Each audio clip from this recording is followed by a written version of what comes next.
Olahraga, perkenalkan nama saya Franciscus Sinaga dengan NIM A1H221005. Di sini saya akan menjelaskan tentang pelajaran mata kuliah kinesiologi tentang sit up dan back up. Jadi ini adalah salah satu contoh sikap sit up yang benar. Jadi dalam melakukan sit up ini, otot yang dilatih yaitu otot perut. Dengan diayunkan seperti ini, jadi melatih otot perut dan otot perut bagian bawah.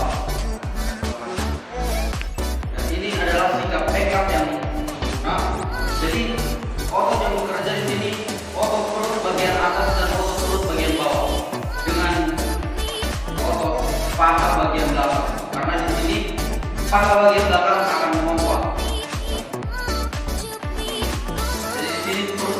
Bagian atas akan terasa dan bagian bawah juga akan terasa.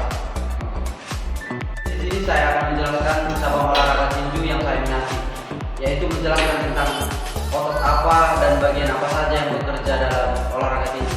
Jadi tinju itu adalah salah satu olahraga seni bela diri yang dominan menggunakan tangan kiri dan tangan kanan. Ya, yang pertama itu contoh pukulan. Jadi di dalam tinju itu ada 3 pukulan. Yang pertama jab. Jadi otot yang bekerja di sini adalah otot lengan dan otot bahu. Tidak terkecuali otot kaki, otot pinggul dan otot bahu. Yang kedua itu pukulan strike. Sama halnya pukulan lengan dan otot bahu. Yang kedua itu adalah hook. Sama juga otot lengan dan otot bahu. Yang kedua otot hook juga sebelah kanan. Dan yang ketiga itu pukulan uppercut. Jadi saya akan mencontohkan kombinasinya. Z strike, uppercut, hook, Z strike, uppercut, hook. Yang dari saya. Baiklah, di sini saya akan mempresentasikan kelompok 4 kinesiologi olahraga yang berjudul dasar-dasar gerak tubuh dan istilah-istilah dalam biomekanika.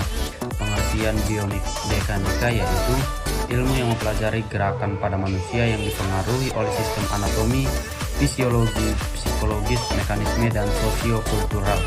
Pengertian biomekanika secara sempit yaitu ilmu yang mempelajari gerakan pada manusia. Yang kedua itu definisi biomekanika menurut ahli.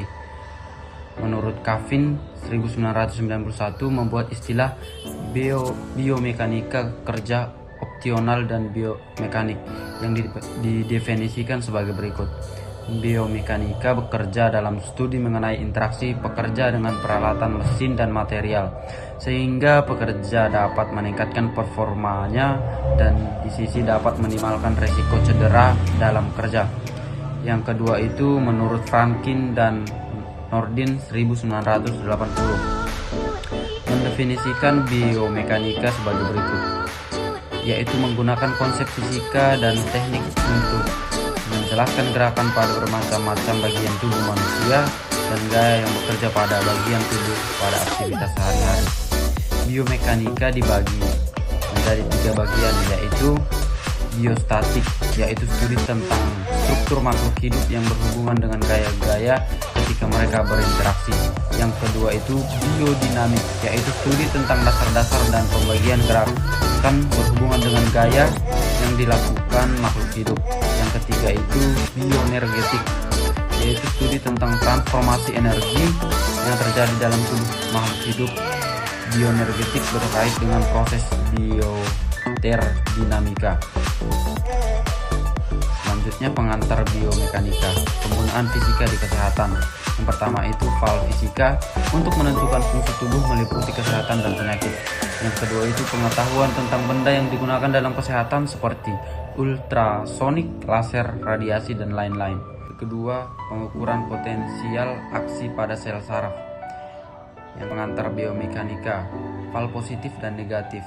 Val positif, error yang terjadi di mana penderita dinyatakan menderita suatu penyakit padahal tidak. Val negatif, error yang terjadi di mana penderita dinyatakan tidak sakit padahal menderita suatu penyakit. Untuk menghindari: 1. Dalam pengambilan pengukuran. 2. Pengulangan pengukuran. 3. Menggunakan alat yang dapat terhadap alat. Yang selanjutnya, tujuan biomekanika. Yang pertama itu mengetahui konsep ilmiah dasar yang diaplikasikan dalam bentuk gerak manusia. Yang kedua itu memahami bentuk atau model gerak dasar dalam olahraga sehingga mampu mengembangkan dengan baik. Yang ketiga, mampu memahami perkembangan gerak dasar. Yang keempat, mampu menerapkan suatu bentuk yang sesuai dengan karakteristik fisik seseorang dalam berolahraga dengan baik dan benar. Selanjutnya, kesimpulan. Jadi kesimpulan yang kami dapat dalam dasar biomekanika ini yaitu ilmu pengetahuan yang menerapkan hukum-hukum mekanika terhadap struktur hidup, terutama sistem lokomotor dari tubuh. Lokomotor adalah kegiatan di mana seluruh tubuh bergerak karena tenaganya sendiri dan umumnya dibantu oleh gaya beratnya. Mekanika adalah salah satu cabang ilmu dari bidang ilmu fisika yang mempelajari gerakan dan perubahan bentuk suatu materi yang diakibatkan oleh gangguan mekanik yang disebut gaya. Mekanika adalah cabang ilmu yang tertua dari sebuah cabang ilmu dalam fisika. Sekian dari presentasi saya, terima kasih.